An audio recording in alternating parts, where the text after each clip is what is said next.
am here with Amy from Green Living Now, and I am so honored that we can spend some time and I can learn about why you have such passion for what you do. Oh, thank you so much, Cindy. Yes, I realized that the work that I do was really a calling, and I say that because I kind of stumbled into it.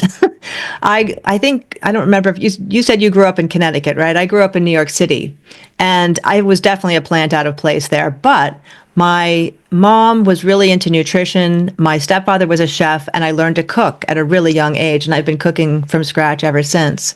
And then I moved into my first job at 16 was at a health food store, and I got to learn more about organic food and a lot about vitamins and supplements and a little tiny bit about household products. And then in 1992, when I was pregnant with my daughter and I'd been shopping at health food stores every week, I came upon this little paperback book called The Non-Toxic Baby. And I realized that there were all these toxic chemicals legally allowed in everyday household products, including our food. And many of these chemicals are banned in other countries. And so not only was I shocked by that, but I was really upset by the fact that nobody's really protecting us. And the more I learned, the more I realized that our whole system of food and Western medicine and agriculture are all set up not to benefit the consumer, but really to make money.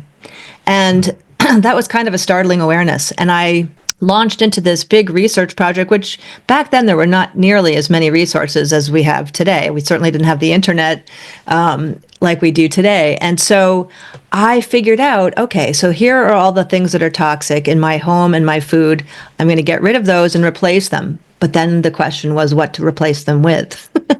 And so that took, and it's actually an ongoing thing. I've been doing this for over 30 years, but things are constantly changing. As you know, one wonderful independent organic company is so successful that it's then purchased by a corporate entity, and then sometimes things change. So even though I grew up in New York, I always had this vision of living on a farm, or at least growing my own food. I had sort of these homesteading visions. And amazingly, for the last 16 years, I've been living on this organic farm in Vermont. And when I got up here, I had been doing all sorts of work in this green living world, creating events and leading nonprofits.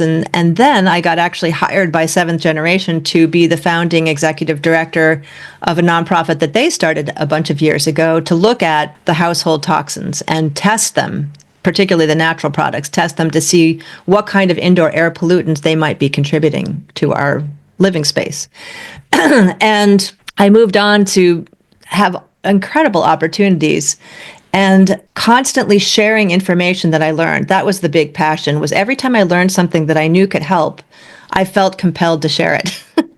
And so that's really the essence of what my mission is to help people take back their power from all of these broken systems, the food, the Western medicine, the pesticide industry, and be able to take care of ourselves. It's much like what you talk about, empowering ourselves to make choices that are healthy for us, but also that benefit the rest of the planet, right? Because every time we choose something, even at the store, every dollar we use is a vote for more of that. So if I go to the store and I'm buying all these fresh, organic, the produce, more so the farmer's market than the store, going to the farmer's market, going to farm stands, go to the store when you have to. But by purchasing those types of things, I am supporting that system to grow. And we can see that, the organic industry has grown tremendously over the years, even though it's still a tiny percentage of, the food that's grown, especially in the U.S. But the demand has increased, which is very exciting. So, yeah, the whole idea of living on a farm, I do farm tours in the summer season. I get so excited when I have people, and a lot of them are new to organic. They don't necessarily understand what that means. And I love to explain to them, what does organic mean? How do we do things differently here on this farm than other farms? And one of the key things that I tell people is that we're actually growing a healthy soil in order to grow healthy plants, right? And so there's a variety of ways that we do that. Obviously, the most obvious thing that most people think of with organic is no pesticides. But it's really no toxic synthetic pesticides, no petroleum-based fertilizers. We're using things that are part of nature, so they're, biologically based. And we're also doing things like growing a cover crop on a field for a whole season so that those roots are penetrating the soil to allow rainwater to go down and nutrients to go down, and it breaks up. We have kind of rocky clay soil here, at least on this side of the river. And so those deep roots are very beneficial. And then my husband Dave allows that crop to, die back in the fall and winter, and then it pops back up in the spring and it gets to a certain height, and then he plows it in so that all of that organic matter is getting utilized by those healthy microorganisms in the soil. So one big difference between a healthy soil like this versus a conventional farms really just have dirt. And the dirt is not alive. It doesn't usually have microorganisms because they've been killed by all the herbicides and, petroleum-based fertilizers. And so that dirt is holding the plants in place just to be doused, with all these chemicals. Whereas, we're doing all of this work, and it's a lot of work, I'll tell you, to nurture the soil, to feed those healthy microorganisms. So we've got the cover crops, and then you mentioned compost in your interview. Compost is a really beautiful thing to add more nutrients, more organic matter to the soil.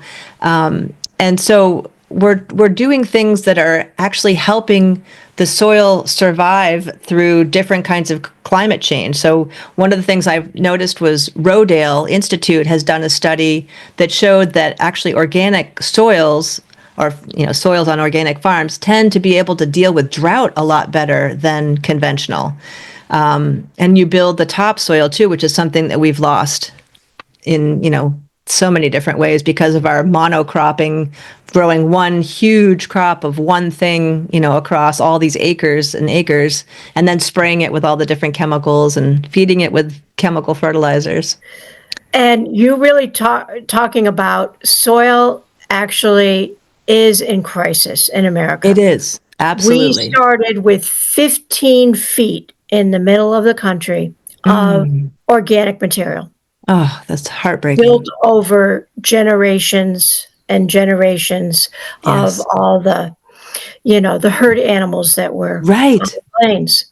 And we lost it by the 1930s with the Dust Bowl. Right. And we're going through a little mini Dust Bowl now with all the soil drying out. So what you're doing is incredibly important. Yeah, it feels like it. And it's really a cool fun fact. There's a study that shows that when you breathe the healthy soil microorganisms, you're actually triggering the serotonin in your brain, that happy chemical. So there is actually a scientific, basis for why we feel good when we're outside gardening. And then, of course, eating the food. So that's one of the things that's really so powerful is when people eat food that is just picked off the vine. I have some of the best stories from guests that come on tours. I had a French family, 3 children, none of whom spoke English, and none of them liked vegetables. And I thought, oh, geez, how's this going to work? Because I'm, doing a lunch at the end of this tour that's largely vegetables. So they actually were willing to taste, green beans that we were picking off the plant or cherry tomatoes that we were plucking, and they were eating them, and they actually seemed to enjoy them, and they ate the whole lunch. And then I heard back from the parents later, and they said, we can't thank you enough. Our children are eating vegetables now, and all we have to do is tell them that these vegetables that we're feeding them at home are just like Amy and Dave's, and they'll eat them. And I just thought, oh my gosh, to have impacted 3 children, to get them to actually eat, nutritious food was such an exciting thing for me. Just made me feel so good. And I can totally understand that. I know you can. Because the kids today, right? They are glued to the cyber world. Yes. And they don't even want to stop for food. Right. So right. Much less go outdoors and grow it or, play in the dirt, things that we used to do. Right. So this is a really important step towards a healthier childhood. Indeed. And actually, I find that when people include their children in the gardening and the cooking, they tend to get more interested. Not all the time, but I think definitely with my daughter, she has not become a gardener herself yet. There's still time, but she definitely appreciates good food and she's become a pretty decent cook. And I think, she got inspired by having homemade food all the time and, participating sometimes in the cooking of that to where, being an adult, she does cook for herself and she'll cook meals for Dave and me sometimes when she comes to visit too. So I think that that in a way, it's almost like a lost art to hear how few people are actually cooking from scratch is very sad when I think Yeah. about it. And like it doesn't have to be difficult or stressful. Exactly. And you have that, fantastic 14-minute meal tips that you share with Yeah. people because you really don't have to spend hours in the kitchen to have a healthy, delicious meal. Absolutely. So, Yeah. what advice do you have for people who want to reduce their environmental impact through their food choices? Right. So I think some of the best things is to buy local organic, not just local. Sometimes people think that buying local is enough. And I think it's better than buying supermarket food. But if you really want to make an impact, you want to support the farms that are doing all the good stuff of, preserving the soil, building the soil, using all these natural substances that are enhancing things and attracting pollinators. Because we need bees and other pollinators to help us grow our food, or we'd be missing like 1/3 of the food that we produce. So that's first, local organic, buying from as many of the farms in your area, join a community supported agriculture group, a CSA. Each farm has a different model. Ours is kind of unique in that when I used to be a CSA member back before I moved to Vermont, I would get a box of food each week and it was whatever the farmer wanted to put in there. And, oftentimes that worked okay, but what I liked is having more flexibility and being able to choose things that I really wanted. So what we do is we have people pick the amount of money they want to put down, and then it's kind of like a debit card system. And they come into the farm stand and they can buy anything they want. If they want to buy 3 pounds of tomatoes and, 2 pounds of beans, that's totally fine. So I think, each place is different. But the other thing for how to reduce your environmental footprint with food, cooking from scratch is definitely an important way, I think. And, trying to reduce your waste. So you want to strategically shop as opposed to just, kind of willy-nilly going in the store and buying whatever you see that speaks to you. If you actually have a plan of maybe batch cooking over the weekend so that you can freeze meals and have them during the week if you don't have as much time to cook during the week is a really good strategy. And then what you're choosing for meats is very important too. I try to avoid factory farmed everything, but especially meat. So I'll choose the grass-fed, grass-finished. If I can get a local Vermont, farm, then I'll definitely choose that first. But if not, I'll go to the supermarket and there are luckily some choices for grass-fed, at least grass-fed, sometimes grass-finished, organic poultry, wild-caught fish. All of these things are supporting industries that are doing the right thing as opposed to, the big ag and the fishing that's taking all of the other, creatures that get caught in the net with it. And then reading labels is actually super important. I did a deep dive into about 100 different food labels about a year ago and realized that things that I actually thought meant something didn't. So, for example, wild caught on a tuna can, unless there's the MSC, Marine Stewardship Council logo on there, wild caught doesn't mean anything. It could be fish from another country. It could be caught up in nets. It's very unregulated. So that's one of the things that's really surprising is, to learn how labels actually mean something and not necessarily what the manufacturer wants you to believe. That you have to really learn, what does this mean? And what are these ingredients? And what does bioengineered ingredients mean now? That's a new term that's being, used instead of GMOs because people have kind of gotten a bad feeling for GMO, so now they've changed the name. So those are some of the things. And that happens all the time. I know Yes. over the years, have realized that sugar is in almost everything. Yes. And there's over 200 names of different sugars.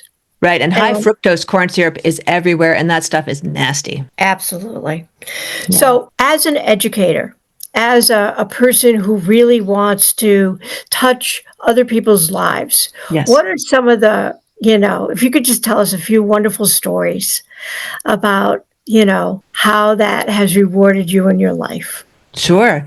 Well, I'll tell you a very personal one. So, my husband Dave is an organic farmer, has been for about 34 years, I'd say. But when I first met him, he really wasn't eating his own food much. And he was so busy because farming is really hard work that he, when he was single, would eat down at his parents' house, which used to be below us when we were back at the end of the road here.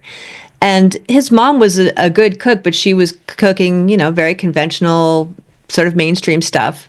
And he was really not getting great food, and he didn't know much about the household products that he was using, just kind of everyday mainstream stuff. And what I would notice is that every fall, towards the end of the farm, or just about at the end of his farm season, he would get sick. He'd get some kind of a bronchitis, or, lasted about a week or more. And I thought, because I was not getting, I don't get sick, knock on wood. Very rarely do I get sick. And so I then noticed after about a year or so of eating the way that I eat and me cleaning out the household products and replacing them with, the natural organic Castile soaps and, vinegar and water and things that I use, he no longer was getting sick. And so now his immune system is just about as good as mine, even though he, beats himself to a pulp as far as all this, extreme farming, what it does to your body, and even the stress of it on your mind, because you're, having to pay attention to the weather and deal with all kinds of crazy stuff. But I felt so excited to see this transformation just by changing these daily habits. And so that's been one of my most powerful stories. And it can actually make a difference. Just one little change. Yes. And then added, they talk about habit stacking. Yes. I realized that all these elderly women, around me when I was growing up, they had habits stacked. So tell me more. What does that mean? So it's the idea that you're going to, change out some of the products in your house. You're not going to do it all the time. Right? But, you maybe I use aloe on my face, right? Okay. I cut it right off an aloe plant that's growing outside. Yes. Right?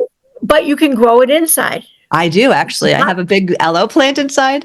And it's not just for, basically saying, oh, I have to use it when I burn myself. Right. Right. And people actually drink aloe, and it really can help stomach issues too. Right. Well, that's interesting, because I think about 12 years ago or something like that everybody was, getting gallons of aloe. Yes. So, just like kale was really, the in thing for a while. Right. We go through all these, food fads. Yes, exactly. Food and supplements. The interesting thing is the same things that work for our ancestors work for us. Right. And, they went out and they used their what the world around them had. So I used different things in Southern California than I did when I lived in Connecticut. Sure. But it doesn't mean that the things in Connecticut are worse or, better. They're just different. Right. Exactly. Well, it's interesting. So I have access to all this amazing food that, largely my husband grows. I do some of the work, mostly run the farm stand, but I also have gardens up here by the house. And I do that because I love when I'm cooking dinner. If I want fresh dill, and I just pop out the door to one of my gardens and I, grab a little bit of fresh dill and chop it up, or I throw some flowers in, or I just pick some flowers and put it on the table because that looks so beautiful and, just kind of changes the energy of the room. I love growing my own food. And it was, it was kind of a challenge growing up in New York City. I had a sunny windowsill was about it. Then I moved to Massachusetts and I had some patio space where I could put things in plants, but at least it was outdoors. And then I first had my, my in-ground garden. That was such an exciting year. I grew so much food, and I've just been continuing it ever since. And one of the things that I actually teach people is that you can grow almost anywhere. If you don't have even any sunny windowsills, you can do grow lights. Or one of the coolest things I've gotten in recent years is one of those home hydroponic systems. It's grown in water with some nutrients. And I've grown salads basically all year round in a sunny window, in our living room. So there's so many more options. You can grow seedlings and eat them as microgreens. You can grow, just sprouted seeds and throw them on your salads or just munch on them. There's, all kinds of ways that you can incorporate really good food that you can grow yourself, which is such an exciting experience. Absolutely. And I think you're really right about sprouts and microgreens Yes. because, Powerhouses of nutrition. and they're so easy and they're so tasty, Yes, exactly. you know. And they're So not hard to grow. Yeah. absolutely. And do you have any other things as an educator that you would like to share with us? Yeah, so kind of off the topic of food for a second, one of the things that I think is really important, actually, no, let me go back to the food topic. When people say, where do I start with food? One of the things I tell them is go get the Dirty Dozen and the Clean 15 list. And what those are is the Dirty Dozen tells you which produce has the most pesticide residues that, as they were tested. So that's things like spinach and strawberries and blueberries. And then you want to shop for those. You definitely want to buy certified organic for that type of produce. Whereas the Clean 15, things like avocados and onions, you can actually, save a little money and buy those conventional if your budget, is tight. So I think that's one of the first steps that people can take. And ideally, like I think I said earlier, if you can get it from a farm or a farmer's market, you want to get it as fresh as possible. And growing it yourself is even the best. Absolutely. Yeah. So I think that's incredible, and just the environmental working group who puts out those Yes. lists is a really good resource, and Yep. they've been around for a very long time.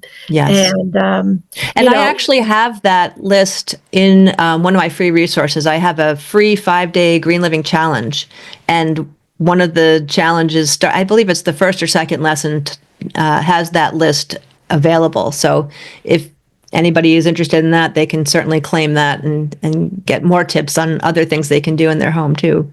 Absolutely. So that's what I was talking about with habit stacking. So you make one change, Yes. and then you say, I'm going to read the labels of all the food that I buy. Gotcha. And the easy way to make that change is if it has a lot of ingredients you can't really easily say. Right. Yeah, if you can't pronounce them, usually you don't want to eat them. Yeah.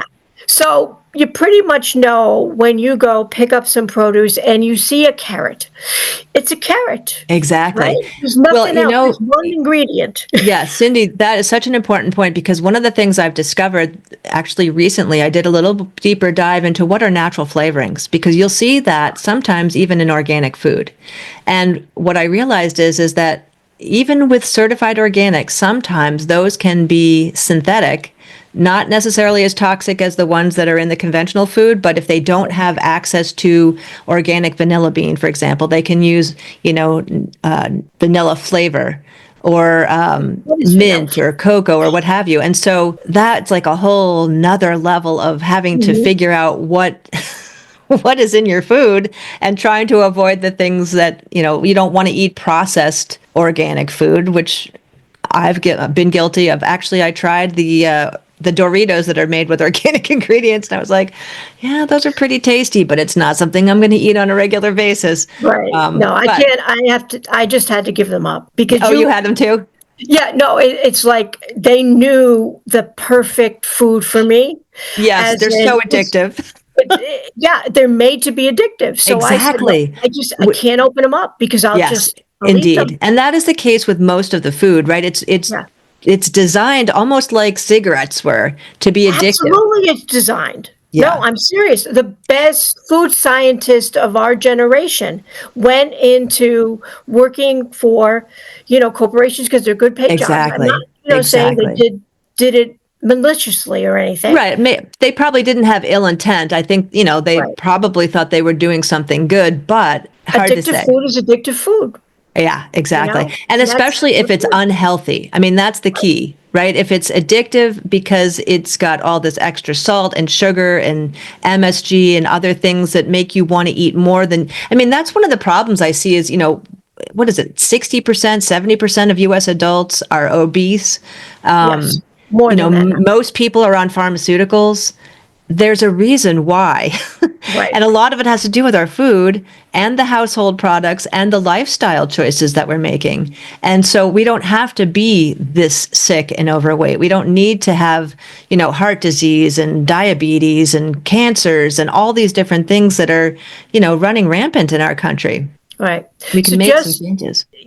then make that change and say, I'm not going to have, the dyes in my food. I'm not going Yes. to have, right, all the preservatives, Exactly, which is right? so important, especially if you have kids at the in your home, because So, they are much more impacted even than we adults are. right. And pregnant women, Oh obviously. my gosh, yes, because that was my big aha moment was when I was pregnant and I realized all this stuff was toxic, and I thought, oh my gosh, I feel so much more vulnerable because it's not just me.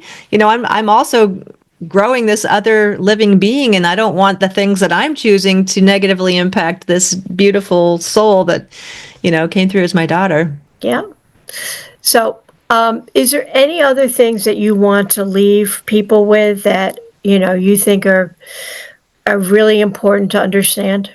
I think trying to find other like-minded people so that you don't feel so alone in the process, or, look for mentors to work with so that you can get up to speed more quickly so you don't have to spend 30 years figuring it all out on your own like I did.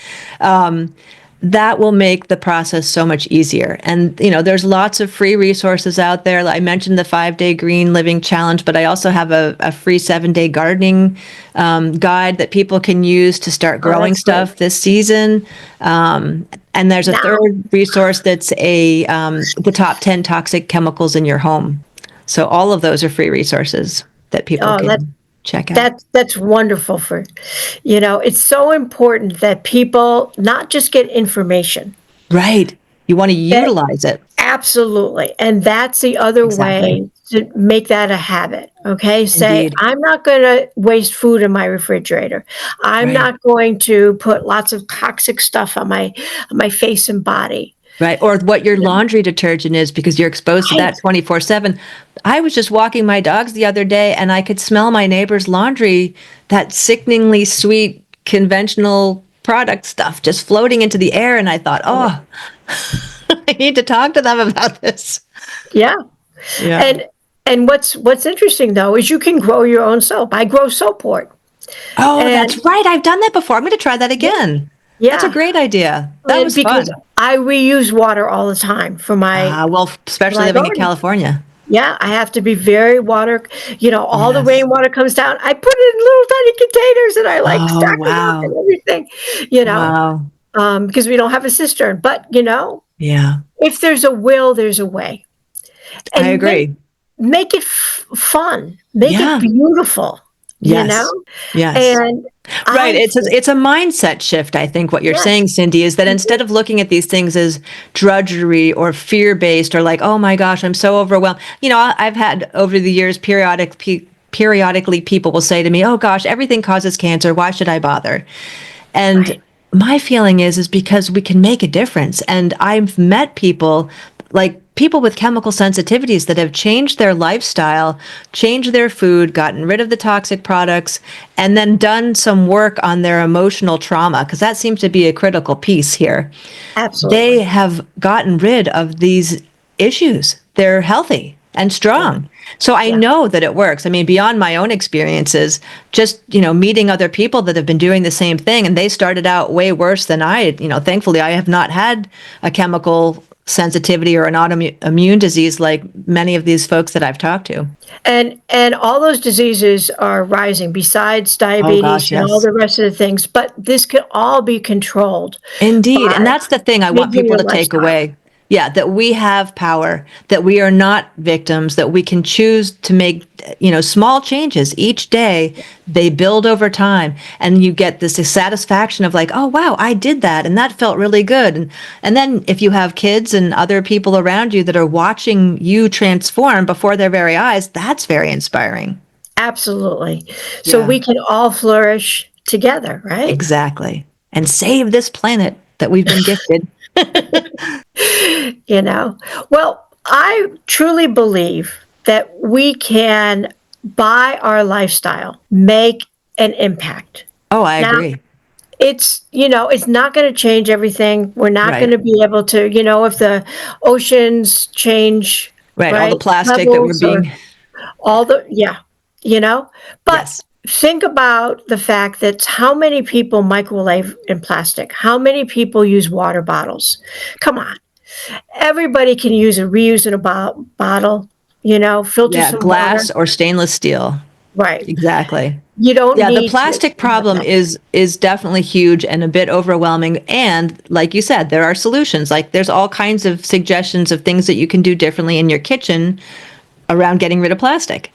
Absolutely. And that you have created some great resources for people, and you want Thank to you. be a resource for I people. do. Make Absolutely. I really love to inspire other people to make their lives better. Absolutely. And I am so honored that you are part of the Natural Health Collaborative, Oh, thank you. because, that information has to be actionable and practical. Right. Exactly. And easy to implement. Right. Right. And when you get experts together that, have different viewpoints, are living in different parts of the globe, Yep. it really can make an incredible difference in your life. And Indeed. it's not difficult. Right. Right? Agreed. Well, thank you, Cindy. Thank you so much. My pleasure.